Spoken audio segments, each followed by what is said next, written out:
What up, this is Kyle from Tactics Boardshop, right here looking at one of my favorite boots in the K2 line. This is going to be the 2017 Darko. So it's kind of an all-mountain freestyle-ish boot. It has a little bit softer of a flex. It's still going to be kind of mid-flexing though. It kind of bends when you want it to, but it's also going to give you a little bit stability if you like to rally, like to ride all-mountain, like to ride fast. Kind of a good boot for someone that likes to do every type of snowboarding. Good park boot if you're not into super soft boots. Just a good all-arounder.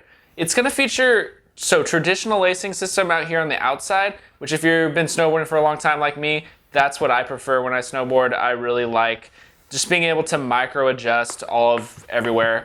But on the side of this boot, you are going to see this Boa dial right here. What that's going to do, it's called Boa Conda, and on the inside of the boot there's this little harness right here that's going to be controlled from the outside, and what that's going to do is pull your ankle back to help reduce heel lift, keep your foot down, let you adjust the inside of the boot from the outside. So if you are riding and your boots are feeling loose and maybe you don't want to tie your laces, or maybe your laces already feel tight, you can just crank this boa right here and that'll tighten that inner harness and pull your heel back in the back of your boot. Really cool feature, lets you tighten your boots without having to take your gloves off, get your hands cold if you're out there and it's freezing, but you just really need that boot to just be a little bit tighter.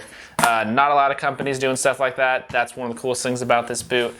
It's also going to feature an Intuition collab liner, so just really soft foam, heat moldable, gonna adjust really naturally to the shape of your foot. You can heat mold it at your local shop, or you can just ride them, let your feet get sweaty in there, and just it'll naturally shape to your foot.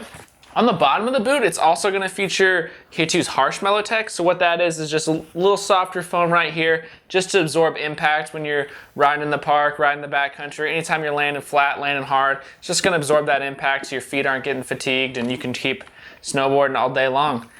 And that's pretty much it for the K2 Darko. If you have any questions about this boot or any of the other K2 boots, feel free to drop a comment in the box below or check out the specs on tactics.com.